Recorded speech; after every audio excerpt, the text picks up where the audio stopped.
అందరికీ శుభోదయం. ఇవాళ జూన్ 21 అంతర్జాతీయ యోగా దినోత్సవం.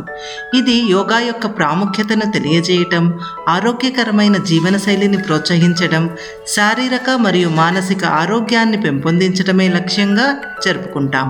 యోగా ద్వారా 3 నుంచి 6 సంవత్సరాల పిల్లలలో కలిగే ప్రయోజనాలేమిటో చూద్దాం. శారీరక అభివృద్ధి.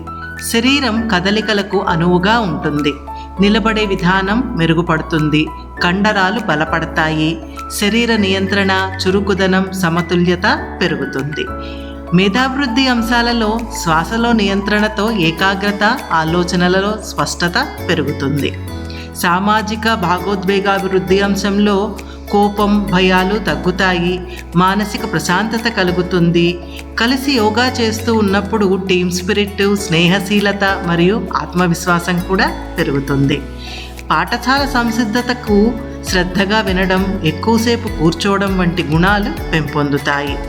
ముఖ్యంగా చెప్పే సూచనలు ఏమిటంటే, బలవంతంగా ఏది పిల్లల చేత చేయించకూడదు. వారికి యోగా అనేది ఆసక్తికరంగా పాటలతో ఒక ఆటలాగా చేయించాలి. పిల్లలు చేయగలిగే సులభమైన ఆసనాలకే పరిమితం అవ్వాలి. ఇప్పుడు 3 నుంచి 6 సంవత్సరాల పిల్లలు సులభంగా చేయగలిగే ఆసనాల గురించి తెలుసుకుందాం. అర్ధచంద్రాసనం, ఉక్తాసనం, వృక్షాసనం, పద్మకోణాసనం. ఈ ఆసనాలను పిల్లలు తేలికగా చేయగలుగుతారు. దీని గురించిన వివరాలు తెలుసుకొని, వాటి ఉపయోగాలు తెలుసుకొని పిల్లల చేత చేయించండి. అదేవిధంగా బాలాసనం, భుజంగాసనం, వీరభద్రాసనం మరియు శవాసనం వంటి సులభమైన ఆసనాలను కూడా పిల్లల చేత చేయించవచ్చు. ఈ యోగాసనాలను పిల్లల దినచర్యలో భాగం చేసి రోజూ చేయటం ద్వారా ఎన్నో ప్రయోజనాలను పొందవచ్చు.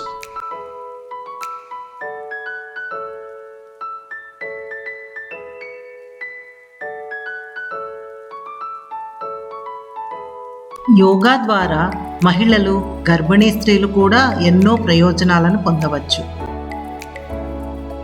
ఇంకెందుకు ఆలస్యం? ఈరోజు యోగా దినోత్సవాన్ని విజయవంతంగా జరుపుకొని ప్రతిరోజు కొంత సమయం పిల్లల చేత యోగా చేయించడానికి సమయాన్ని నిర్ధారించుకోండి. క్రమం తప్పకుండా యోగా చేయించండి. యోగా వల్ల కలిగే ప్రయోజనాలను పొందండి. Thank you.